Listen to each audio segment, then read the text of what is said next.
today I'll be talking about something that I love, which is the gut microbiome and how we can, by understanding gut health and the gut microbiome, improve our overall health as well. I guess before I begin, I went on to TikTok yesterday and I searched for the hashtag gut talk. And as of yesterday, there were 990 million views for this hashtag. And these are some of the videos that I realized were quite typical for this hashtag. And among these, there were an overwhelming number of posts that describe silver bullets or secret hacks to optimize your gut health. So everything from bone broth to different oils, apple cider vinegar. And what's particularly harming is that I also see a lot of cleanses, detoxes, and elimination diets everywhere. And I often hear from clients on a weekly basis that someone on social media, an influencer or a PT, have told them to avoid grains, soy, dairy, lectins. I guess the list goes on. And these really restrictive diets are harming our gut health and our overall health, and also leaves us feeling totally confused about how to look after our gut health. So today I wanted to go back to basics in terms of gut health and how we can understand gut health in order to improve it. So I think when we ask people what they think about when we talk about gut health, there are some really common responses that we tend to get. And these responses often relate to how well we digest food, how well we absorb nutrients, but overwhelmingly, people associate gut health with their bowel movements. And this isn't incorrect. Our bowel movements give us some really helpful and important information about the health of our gut, but this is just the tip of the iceberg. So our gut health affects so much more than just the frequency of our bowel movements.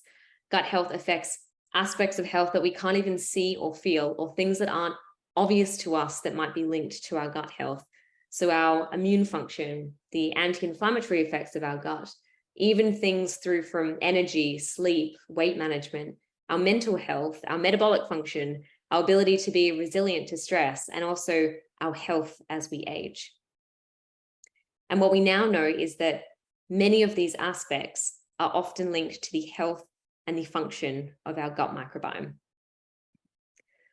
So I guess this brings up the question of what exactly is the gut microbiome? Well, from the top of your head to your toes, you are covered in trillions of microbes. In fact, on your thumb alone, there are more microbes than there are people in the UK. And the largest concentration of these microbes exist within your colon or large intestine, where there are trillions of bacteria, fungi, archaea, and viruses. And these microbes, they've been around for a lot longer than humans have. So there's never been a time where humans have existed without our gut microbes. And these microbes are not living rent-free. They've become a really key part in maintaining our health, because after all, it's in their best interests to keep their host, which is us, happy and healthy, because it's their home too. So for a minute, I want you to think of your microbiome like a factory. So in the same way that workers turn raw material into different products, our gut bacteria break down foods to produce a number of different substances, including hormones, vitamins, substances, antioxidants, and chemicals. And all of these help to keep you healthy, supporting digestion, immunity, metabolic health, and even brain function. So in essence, your microbiome is this really beautiful ecosystem where the biodiversity of microbes exist together in balance and in harmony. And they're all bringing something to the table and contributing to that ecosystem. So for example, if we were to look in this bottom corner here, these group of microbes might protect us from pathogens leaving the gut. So a very specialized role for those specific microbes. This group up here, they might be responsible for producing serotonin, an important neurotransmitter that assists with gut motility, but can also communicate directly with the brain via the vagus nerve that exists in the gut. Then there's this group of microbes. These microbes are responsible for producing a really important substance called short-chain fatty acids, or SCFAs. And some people say, and what the research supports, is that the production of short-chain fatty acids is one of the most important functions of the gut microbiome. So I'm going to dive in a little bit deeper to short-chain fatty acids and exactly how we produce them.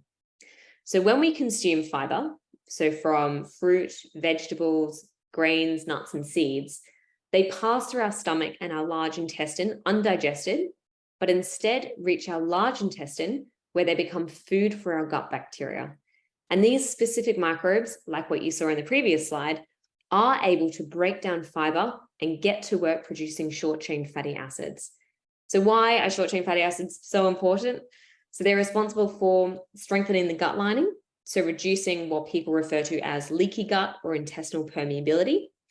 They reduce inflammation. They regulate appetite through secreting specific gut hormones. And they've also been shown to boost mood and cognition. And also, more importantly, is that if you're producing short-chain fatty acids over a long period of time, they can also reduce the risk of several chronic diseases like heart disease, colon cancer, and type 2 diabetes. So this sounds pretty simple, right? Eat enough fiber, produce short-chain fatty acids. And it is. But the question I get asked all the time is, why does it feel like everyone I know has gut health issues today? And we're beginning to understand why. And one of the reasons is because we're actually doing more screening and diagnosis of gut health conditions. And this is a really great thing. But along with that, over the years, we've made it more and more difficult for our gut microbiome to do good work for us. So we're taking antibiotics more frequently. We're a lot more stressed.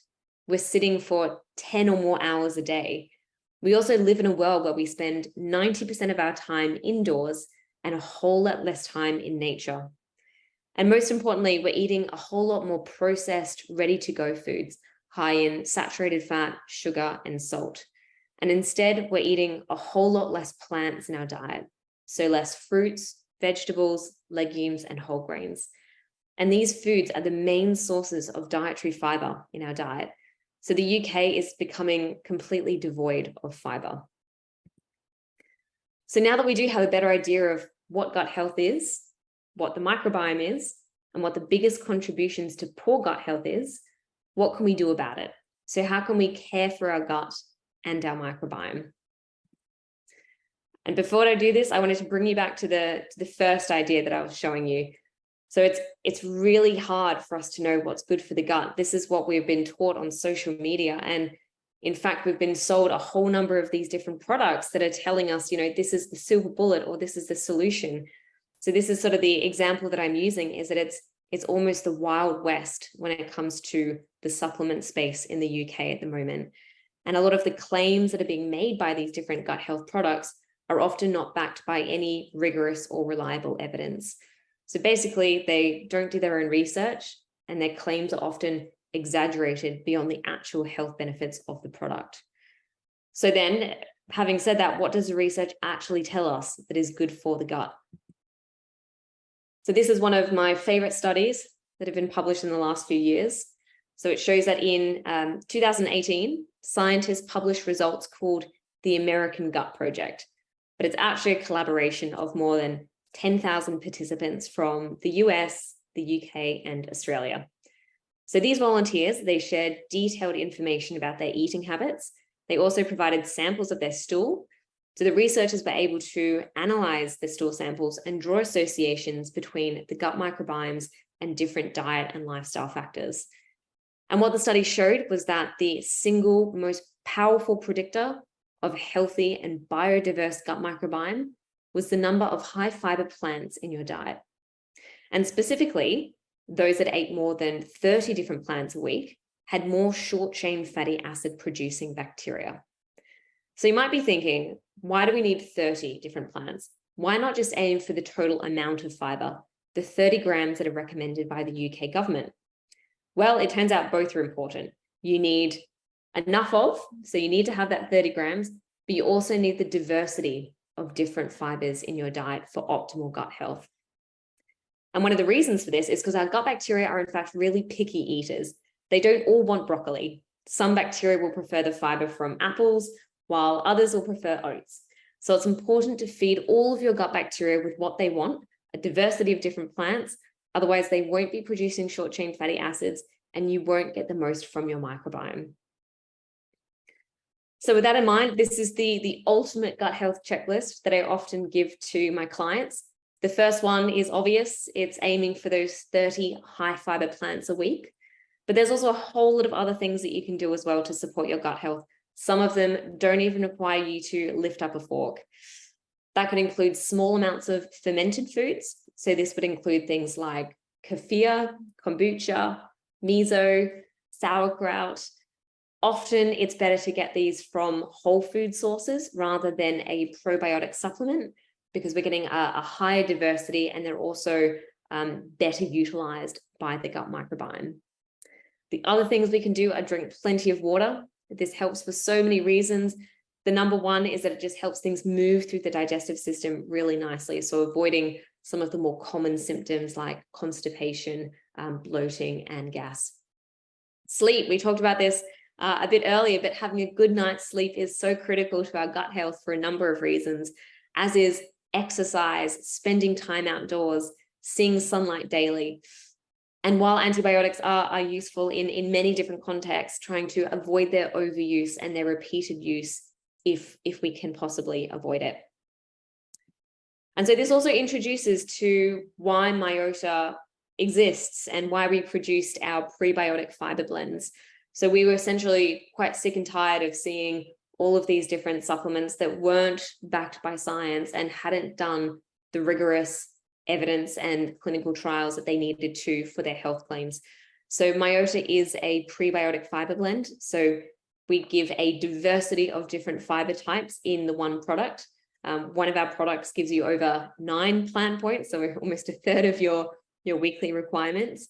But the most important thing is that we are a team of microbiome scientists. So we individually test our ingredients for their ability in the gut microbiome to produce short-chain fatty acids, and also to show the clinical efficacy of that work. So we work quite frequently with the NHS to conduct clinical trials in a number of different health indications, including metabolic syndrome, type 2 diabetes, and also irritable bowel syndrome as well. So at the core, Myota is actually nothing new. The science is in fact really old and based off all of the research that I've been through with you today. But what we've done is we've done the research, we've found the high quality ingredients, and we're still doing research today as well. So we do have 3 different fiber blends, and each are tailored towards different health conditions. Our immunity booster, as the name suggests, is the highest concentration of prebiotic fibers. So best for producing short-chain fatty acids, strengthening the gut lining, and also improving immune and anti-inflammatory effects. The metabolic booster, again, as the name suggests, helps in terms of cholesterol levels, blood sugar responses, all of which we have approved health claims for from the European Food Safety Authority. And probably our best seller is the gut booster, which is designed for people with more sensitive digestive issues. We realize that the community with IBS and those following low FODMAP diets are often undercatered for. When you visit your GP, often you're told, go on a low FODMAP diet, or, work out your symptoms yourself. And we do know that fiber is a really powerful tool to help people with IBS normalize their symptoms, but also restore that gut lining in the microbiome, which I've touched on before. And finally, we are conducting research. So we are currently running a study in metabolic health syndrome. So metabolic syndrome is a cluster of symptoms, including high blood pressure, high cholesterol, high blood sugars. So if you are interested in doing some research for Myota, then scan the QR code, and I'm sure we can send this out later, because we always appreciate people to participate in our research, because then it helps us reiterate on our products and refine the process to make the best possible blends we can. So I'll probably leave it at that and welcome any questions that people might have. That was amazing. Thank you so much, Caitlin. It just reaffirms we love a WellEasy. Our whole thing is making health accessible and affordable to everyone. And Myota is such a great product in order to do that. So bringing the education and the science and making it more accessible to people so they can improve their gut health or, any ailments that they have. And yeah, that was fantastic. And I really enjoyed that. I'm going to hand it over to Anna to lead some of the questions that we had from socials. But if anyone has any others, feel free to drop it in the Q&A and we'll get to those as well. Yeah, okay, so we'll start with the questions. Thank you, that was so informative. And I actually have a few questions myself, but I'm sure I can message you later and chat about those. The first question that we received was, how do I know if my gut is healthy? That's a great question. Often a lot of the more, I guess, quantitative or number-based ways to work out how healthy your gut are particularly invasive and not available to the general healthy population. But there are a couple of key ways that we can keep track of our health of our gut and our microbiome. The first one is actually looking at your stool. So making sure that you are frequently checking up on the consistency, on the regularity, because as I mentioned before, your stool gives you so many important and hidden clues about your gut health and the symptoms that you're experiencing.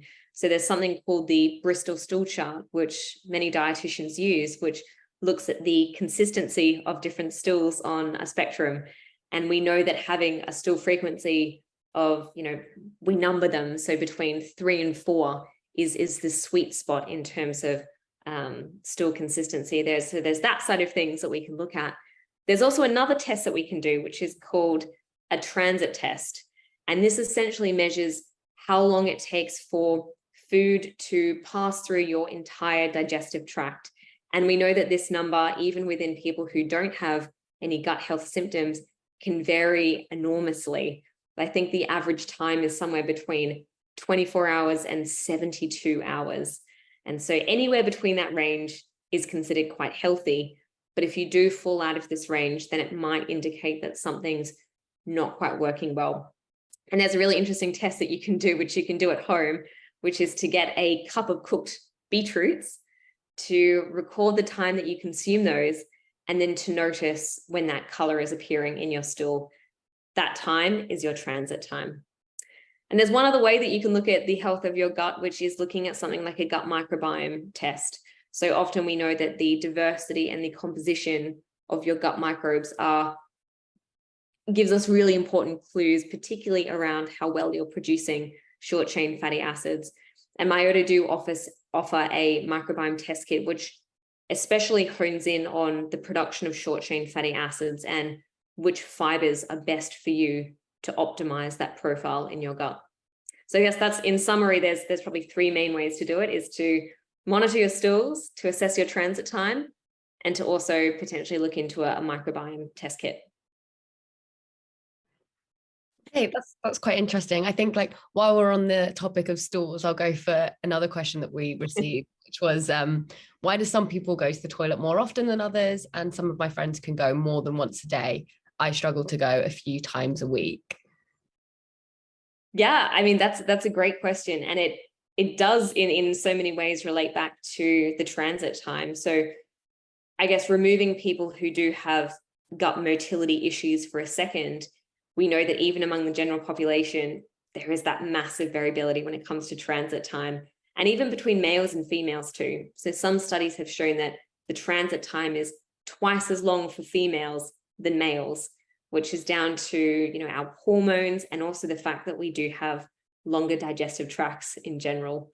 So there are a few different factors that do influence how often you go to the toilet. So there's obviously those things that you can't help, which is the length of your digestive system. But there are things that we can do to influence our transit time, so how often we're going to the toilet.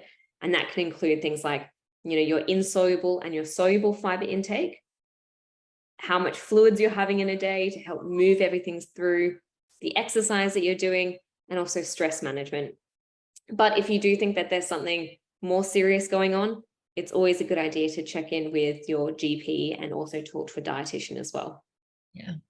Yeah, because there's definitely lifestyle factors, but I think there's also kind of, everybody's body is different, isn't it? So it depends on the person as well. Things we can control and things we can't. Yeah. Okay, perfect. So I'll move on to question 3, which is about a leaky gut. So someone asked, what is a leaky gut and how can you fix it? That's a great question. This is something that I get asked all the time from different people. All over yeah, so interesting. And I think it's still an emerging area of research, but essentially to kind of frame the question, our gut lining is made up of a barrier of tight junctions, and they're made up of these individual cells called colonocytes. So leaky gut, or I guess the more technical term that we sometimes use, which is intestinal permeability, refers to the gaps between each of those colon cells, the colonocytes. And to a certain extent, we all have gaps between those cells, and this occurs without any health consequences. But there are some conditions where these gaps become much larger, and this can be due to things like food sensitivities, any changes in bowel movements, and also inflammation.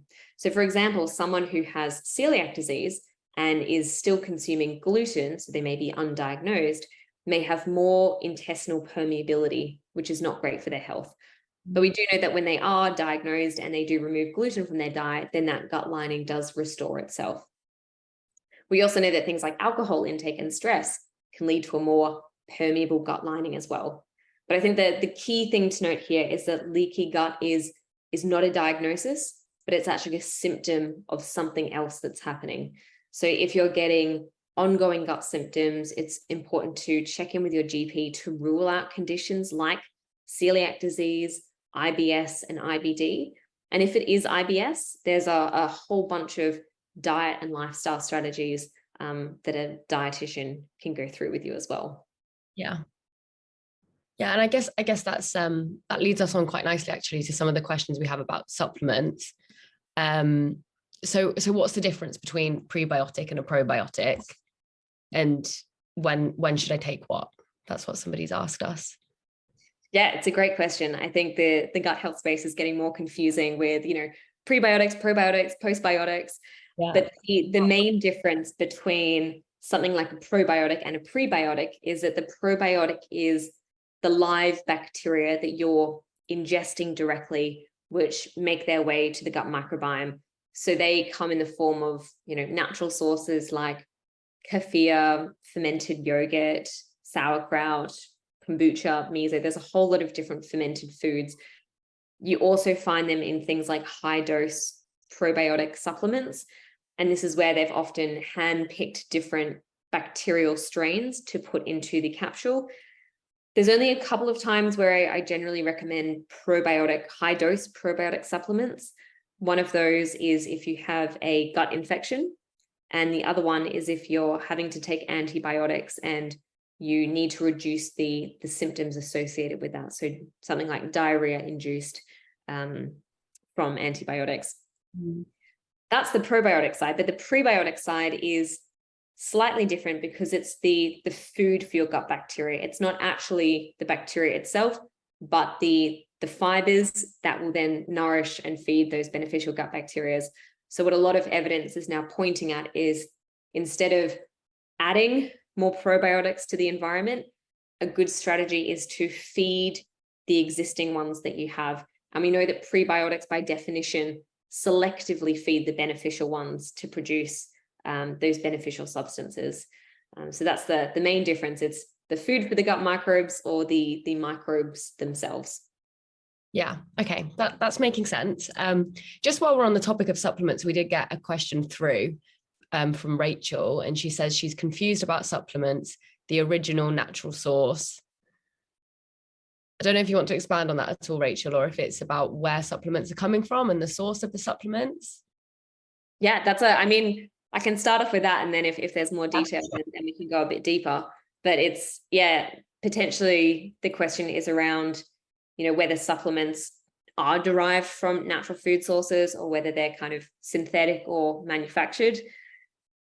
I think that does depend on the supplement itself and on the form that you're taking it. I think some vitamins and minerals may be the synthetic form, but often they do come from natural formats as well.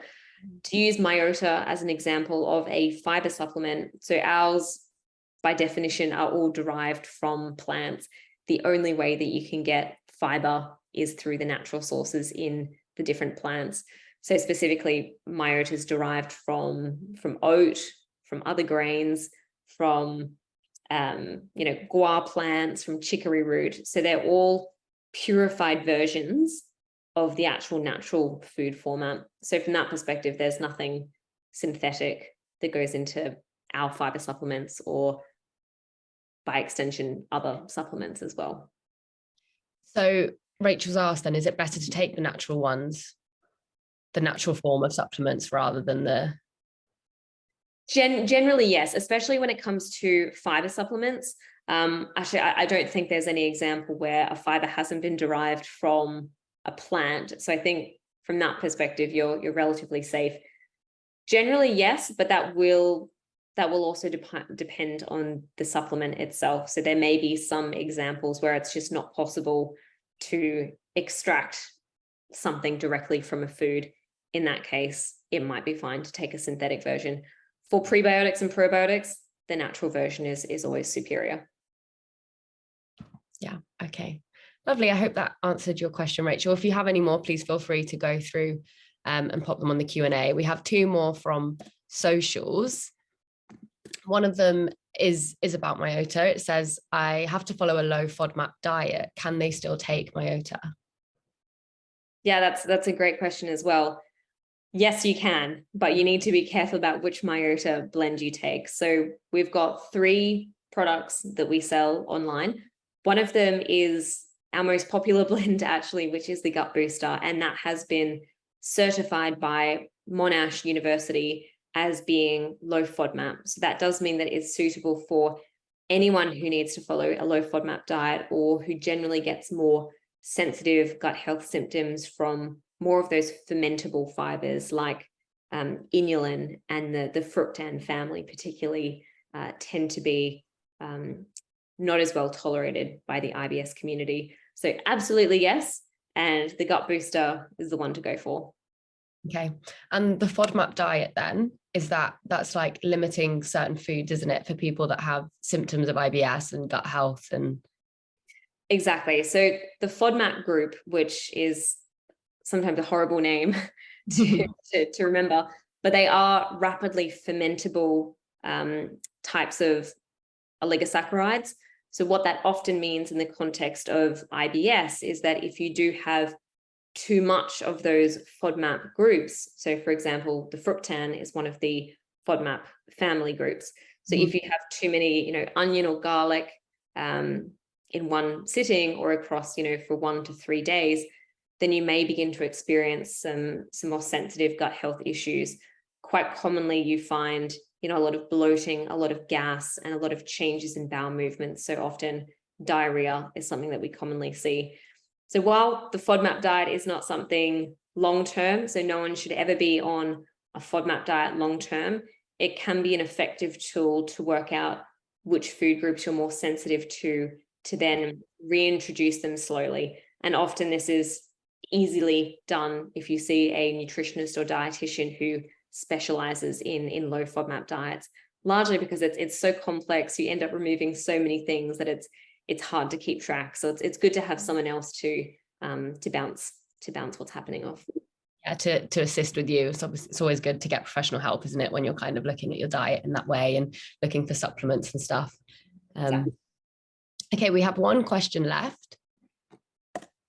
So this one says, I experience excessive flatulence on a daily basis, and I'm wondering if the amount of sugar I consume may affect this. I'd be grateful for any insight on the topic. Great question. I guess to start with, sugar is often blamed for a lot of gut health symptoms, but often it's not necessarily the culprit of excessive wind or flatulence. This is because it's absorbed much higher up in the GI tract. However, unfortunately, that there are many other causes of extra wind, which does make it slightly complex to work out what's the cause of your wind. So these could include, swallowing air when you eat, chewing too much gum, having too much artificial sweeteners, something called fiber overloading, which, is having too many fermentable fibers in one single sitting, or again, a sensitivity to FODMAP foods. Another interesting source of excess wind is also constipation. So if the contents of our digestive system are not moving well through the body, there can sometimes be a buildup of gas and bloating in the large intestine, which can also be quite smelly. So in terms of strategies, the first thing I would do is have a closer look at your diet. So do these symptoms tend to happen more frequently with some foods over others? Also have a look at how you're eating. So how quickly are you eating? Are you focusing on the meal when you're eating or listening to a webinar? Are you eating at your desk while working? So you're multitasking. You can also then look at things like the regularity of your bowel movements. So do we need to look at strategies that include increasing fluid or water intake, increasing daily movement, or of course, fiber intake? So there's a few things that we can start to look at to narrow down the possible causes of why you might be experiencing more frequent wind. Yeah, it's so interesting how it's kind of all connected. I don't know how we're doing for time, but I do have one final question, if that's okay, that I feel like we've not really touched on the Q&A, but it's kind of the brain and gut connection. And I don't know if you want to talk a little bit more about that. So I'd love to know more about that, you know, kind of how like stress does impact your gut and they're both connected.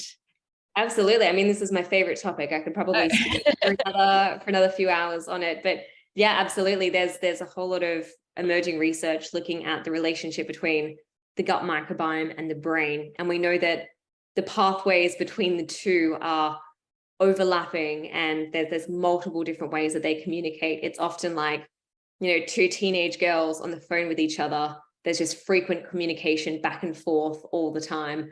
And there are essentially a couple of ways that we do know that the gut communicates with the brain. The first one is through the vagus nerve. So the gut is innervated with a whole lot of neuronal projections that go straight from the gut to the brain. And this is possibly one of the fastest ways that the gut is able to send messages to the brain around, you know, how full you are, whether you need particular nutrients.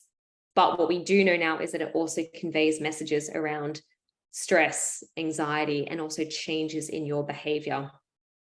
We also know that the gut is one of the biggest or the most concentrated ways that we can produce serotonin. And I think there's this misconception that serotonin then directly reaches the brain. But in fact, serotonin communicates via the vagus nerve to impact things like mood and stress, and through to things like how well we sleep. So there's many different ways that the gut provides instant feedback.